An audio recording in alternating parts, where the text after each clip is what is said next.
Great to have with us two real experts in the field, Ajit Kumar, former ambassador, and Dr. Waiel Awwad, senior advisor, West Asia of the Tilotoma Foundation. Dr. Awwad, let me start off with you. You're perhaps the best person to help us navigate through all of this. I've been talking to you about the geopolitics in India, in India, Middle East for a long time. How important a step do you think this is?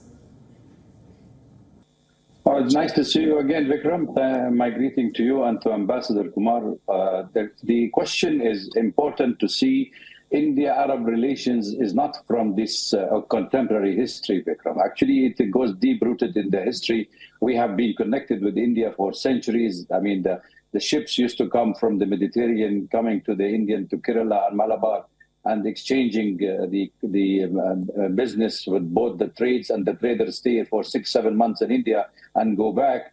And that was the kind of bonds that have grown up over the years with India. Having said that, I would say that India and the Arab world relation have been very strong, even with the contemporary history. So there is no question to put this context of the new passage of new corridors in terms of the relations. It's just a culmination of the good relation that India have been building. You have more than 8 million Indians are living in the Gulf. You have more than 14 million Indians are annually in the Gulf countries. You have more than $70 billion revenue. So Indian food security, oil security, expat security goes all together in one hand with the Arab world. So India is a natural extension of the South Asia and to West Asia. So therefore, when India starts having the surplus and the capital and thinking of access to the market, so India starts thinking positively to be more proactive in the relation with the Arab world. And that's why we see the Prime Minister, ever since 2014, he has made a tremendous trips to the Arab countries, and every place he goes, there's a huge receptions for him. So this corridor actually is not new. The corridors have been always there. But what happened is that the war on Russia and Ukraine, the Silk Route of the Chinese, the American wanted to have an alternative route where you can have. Otherwise, North and South corridors have been there, whether it is with Russia, Iran, and India, whether it is through the sea. And India have always been all the ships going to the Gulf countries.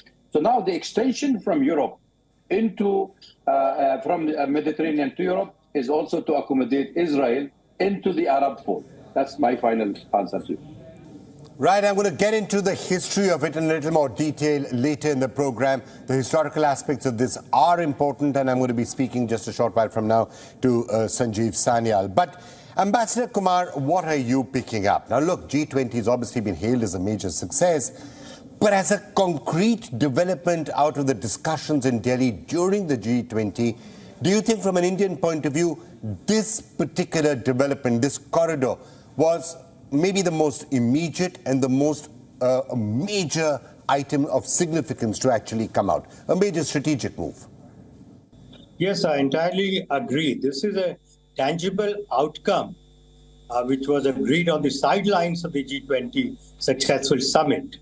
This is an important initiative. It will benefit India greatly because this initiative encompasses not only India, Middle East, and Europe, but will also provide linkages in terms of trade connectivity, digital connectivity, and infrastructure connectivity. And this corridor will help India economically integrate with this entire region with ship-cum-railways, multimodal transport, including road linkages. All this will help bring down logistics costs and speed up movement of goods and people, goods and people. Digital connectivity can be strengthened. Renewable energy will get a big push both with the interconnected grids and pipelines.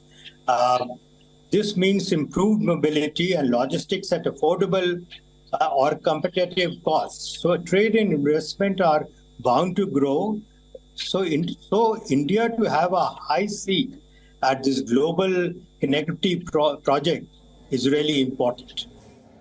Right. Dr. Awwad, what specifically are you being able to pick up on the nature of the corridor? Because it's not clear yet.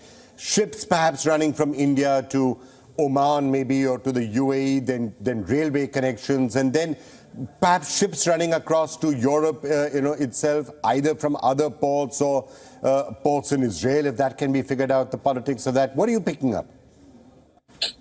Well, I think it's not just simply a rail track. It's also to transport new renewable energy, to transport oil and gas and hydrogen, clean hydrogen. So all these cables and also the networking of IT networking also to be taking place in this. So it's a major project which is going to be formalized in a manner that will benefit India for sure, and India will get the access to the European and a shorter term, because in terms of economy and trades, it is 35% as per the surveys that it will be reducing in the timing of reaching the goods to Europe. So if that is a beneficiary one, why not? This is a good development, because what we need, Vikram, at this stage is we need a stability in the Middle East. We need a prosperity. And if there is a stability, then such kind of a huge project can materialize. And I think that is why it is too early to judge whether it is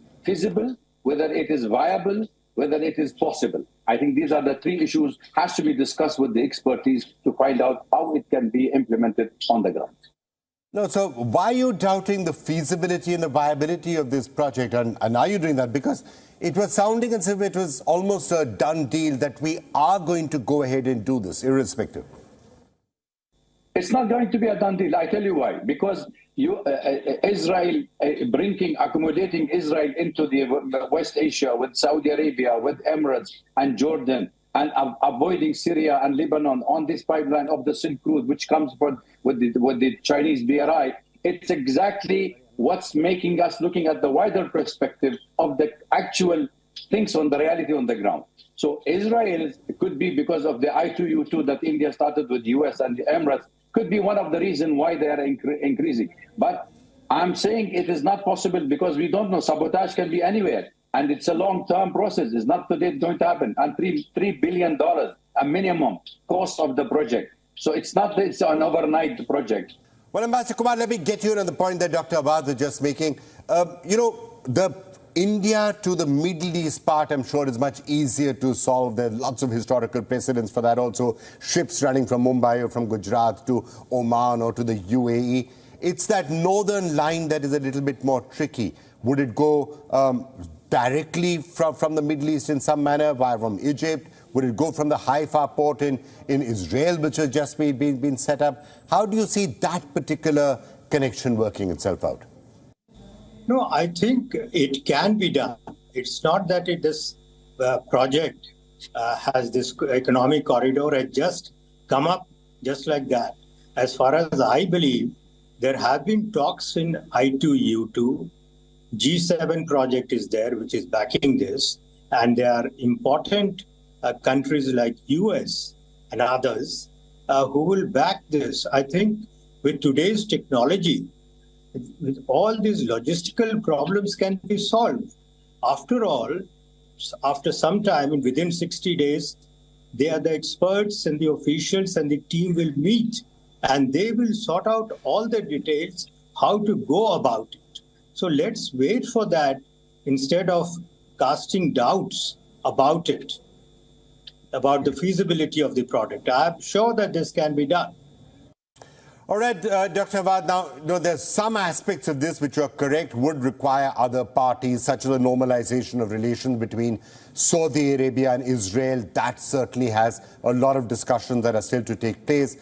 But the other side of it, when it comes to the ties, for example, between India and countries like Saudi Arabia, that seems to be continuing to move forward at a very fast rate. Just see, we can look at the state visit that has just taken place. So do you see a lot of enhanced and accelerated activity taking place on those aspects of it, which don't require any broader talks, which don't require getting in Israel, for example?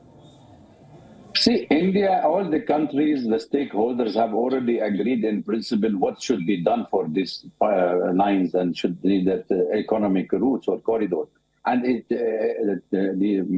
Saudi Arabia, Mohammed bin Salman, the crown prince, already have his own strategy of a new vision of Saudi Arabia. A new vision means 2030. He's quite ambitious. He's changing dramatically the infrastructure of Saudi Arabia. He's changing the concept, the thinking, the doctrine of Saudi Arabia from a hard Salafist Wahhabi doctrine into a sort of an opening society and accepting changes in Saudi Arabia. So if they succeed in doing so, then I think what the United States is trying also to tell to the world, Biden wanted to tell to his own voter next year that I am able to make a project which is beneficial for our allies in the region. So therefore, Saudi Arabia, for sure, will play a major role in doing so, in normalization of relations of Israel, but only with conditions.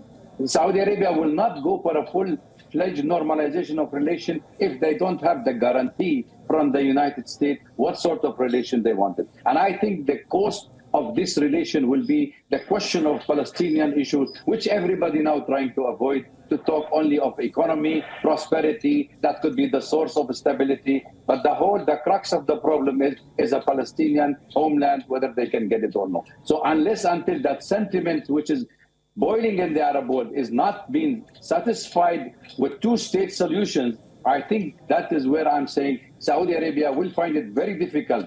As a leader of the custodian of the two holy mosques, will find it very difficult to normalize relation with Israel at this current situation and with the problem within the Middle East. So therefore, I talk not from a pessimistic point of view. I talk from an optimistic.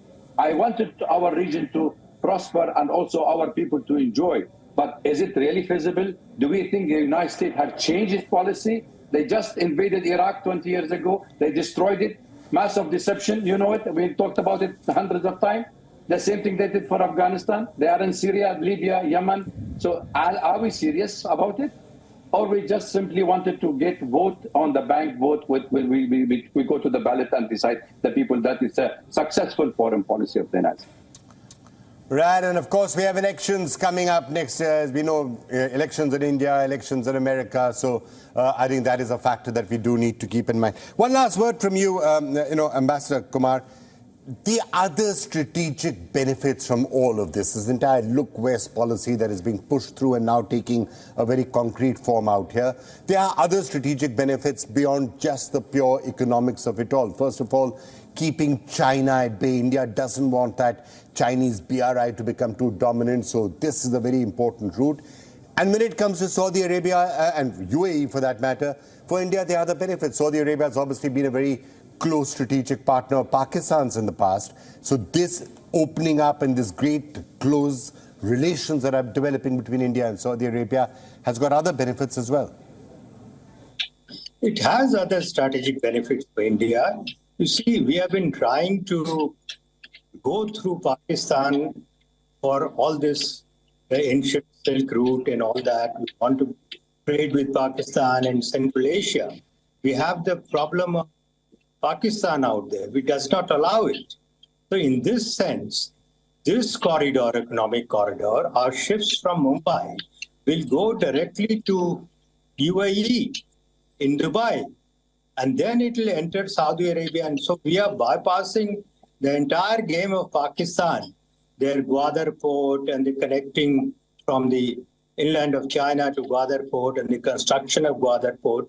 So we are bypassing it. So it's a strategic move by India to join this and go ahead with this close relationship, which has with Saudi Arabia.